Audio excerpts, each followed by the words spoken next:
Ready. Play. Which I do just want to touch on the outgoing world number one. Of course, Yannick Sinner will be usurping him on Monday, whatever happens at the rest of this tournament.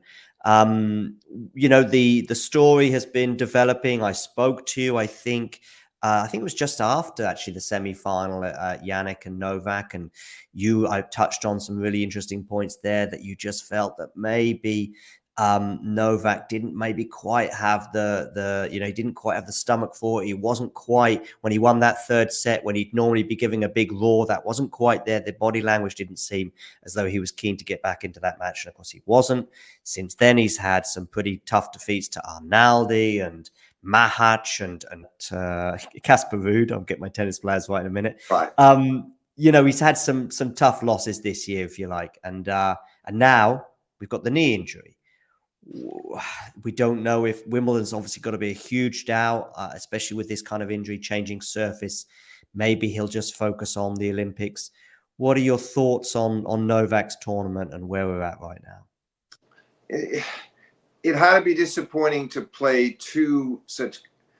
out two 5-setters from 2 sets to 1 down in both cases, starting with the Musetti, where he's admitting that early in the 4th set, he was wondering what he had to do. He didn't know whether he had the answers, the solutions to beating him. And then he proceeds to lose one more game from 2-all in the 4th, winning 6-love in the 5th. That's the 3:07 a.m. match ender. That one was very satisfying. And then, of course, the knee injury surfaced when he was in a very good position against Cerundolo, having won the first set 6-1, and he's at 1-all in the second, when suddenly you saw something going on with the knee that didn't look good. And at the ensuing changeover, that was when they first started working on it. He still, despite all that pain, and he took his painkillers, and toward the latter stages of the 4th set and all through the 5th against Cerundolo, once again, he was the real Djokovic, the Djokovic that we know so well, inspired and intense and confident, and just showing off all of his best qualities. So I think to have it end this way was obviously very disappointing, but it's not like losing to somebody. It's not like, say, the Sinner match that you alluded to in Australia, where he must have been wondering afterwards, why was I not sharper for 2 sets? Why did it take me so long to try to get my teeth into that match? What was wrong with me? I'm sure he was disappointed in himself that he couldn't find better form. Here he started, there were real stretches there in the last 2 sets against Musetti and the last set and a half against Cerundolo, where Djokovic looked like the real Djokovic. Now, there's no getting around the injury problem. I think you sized it up well. I think it's highly unlikely that, they're talking about a surgery now, but highly unlikely that he could be ready for Wimbledon. It just seems too soon. And so I think that oddly, he's going to be in the same boat as Rafa, in that he'll put all of his chips into this. If he is ready, he'll just start back on the clay and be in Paris as early as he can, trying to get ready for the Olympics, which this particular year was always his biggest goal anyway, was to try to get that elusive Olympic gold medal that he's never been able to garner. So, but I think, he hasn't had to deal with it. Think about it. You got to go back to the elbow surgery. He's been fortunate. He's had leg injuries a couple of times in Australia. He's had to struggle with things. It happened heading into the Australian in 23 when he won it, and also in 21, where he had issues there with his leg, and he had to do sometimes not practice on his days off. There was a lot going on there, but it was manageable. In each case, those were not the serious crippling injuries that could, were going to stop him or force him to default. And he worked his way through and was able to get better and better at the end of those tournaments. This is the first serious injury since the elbow operation. So it's a long time. And I feel like this is going to tell us a lot about how motivated he remains. And I get the feeling that he's very motivated, and he wants to get back really quickly and see if there's a way he can pull off the Olympics. And then that would still put him in line, as long as the knee is okay and everything is successful. I think he'd come into the U.S. Open probably fresher than most of the other top players who played their way through the French, Wimbledon, and the Olympics. And maybe that could be to his advantage. But I still feel like he feels he's not done. He doesn't want to use this as an excuse to say, I've had enough, I've done enough, I'm going now. I think we're going to see him make a monumental effort to get back to his best tennis. Do you see it that way? I do, yeah. And I think even if it's just honing in on this Olympic mission, which he's been on for 2 decades, and it's basically the only mission that he's not completed in any way, shape, or at least in terms of a singles gold medal. No, I do, and I think if it was a 1 or 2 week thing, I think we'd probably see him at Wimbledon. I think he trusts his body enough to do that. But given the timeline, could be 3 weeks, could be 4 weeks, the change of surface. There's no guarantees this year at Wimbledon, unlike many other years that he would, make the final or win it. I think the opportunity to give himself the absolute, we're assuming that the Grand Slam race is done. We're also assuming that he'll be at Wimbledon probably for another year or two. Don't know, but, you'd imagine he'll still be there and be competitive next year.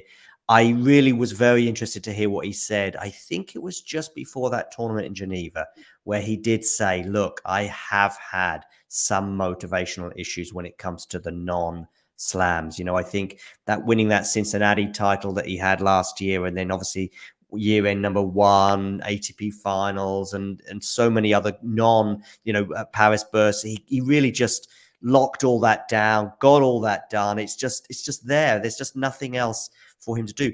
He wants to give himself absolutely the best chance he can to just wrap up 1 or 2 tiny loose ends, which for most people, of course, would be career highs. But the tiny loose ends for him are, maybe getting to Rogers' record at Wimbledon, but that Olympic gold more than anything else. I mean, he mentioned it as well in that same thing about motivation. Normally, you just hear about, I want to make sure I peak for the slams. He didn't just say that. He said, I want to peak for the slams and I want to do stuff for my country. And I think he means Davis Cup, but I also think in particular he means the Olympics. Yeah, very well. Very good assessment. The only thing I want to add to your Wimbledon comment is that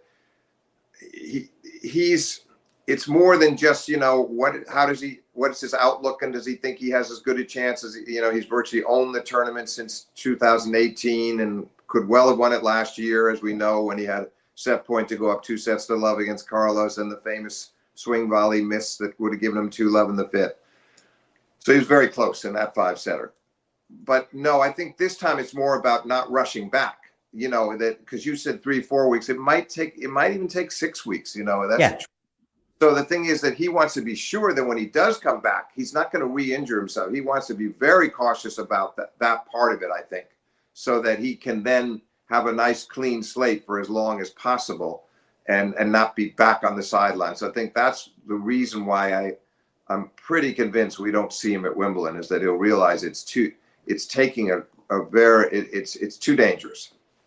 Yeah, exactly. And I think I mentioned 3 or 4 weeks because that would just give him a dilemma. If it was 1 or 2 weeks, probably there's the temptation, and more than temptation, you'd imagine. If it's 3 weeks, which is the sort of possible optimistic outlook, it's like then it's going to be a big temptation for most players. I just think that he would think to himself, look, I could injure myself and put myself out for the rest of the year, and at his age that could be damaging. And of course, not only that would mean missing the Olympics. And I think if you said to him, you're going to win 1 more title, the Olympic gold being a title of sorts, I think that would be it.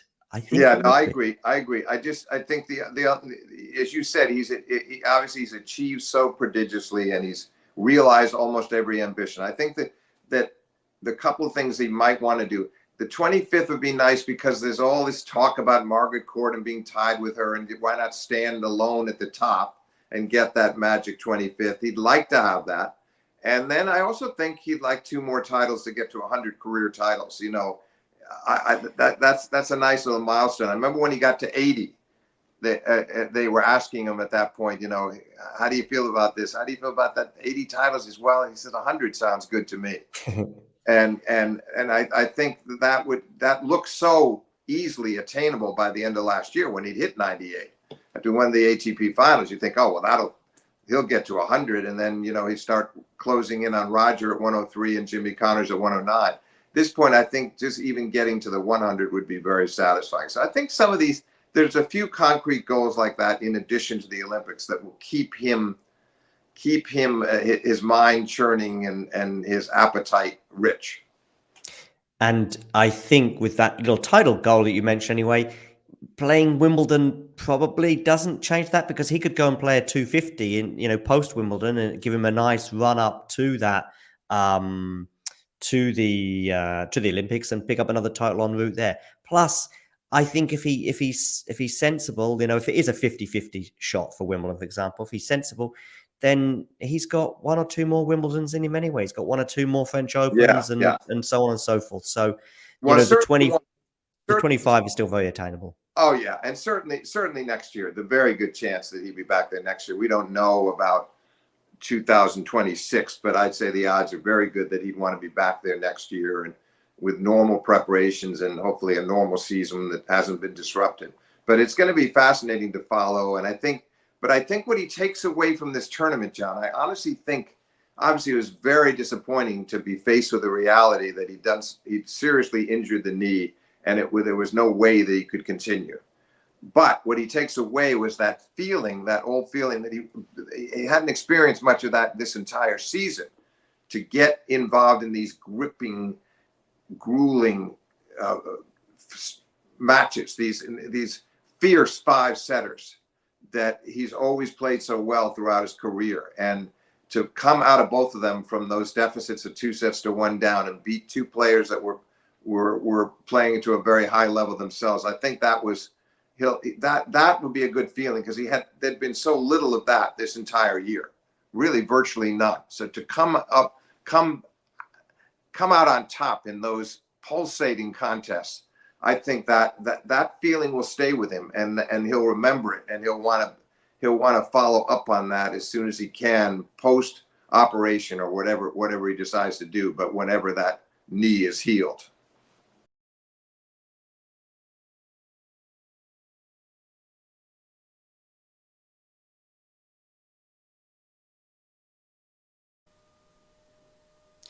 If you enjoyed this video, make sure you hit that like button. Don't forget to subscribe and click that notification bell so you don't miss out on all things tennis.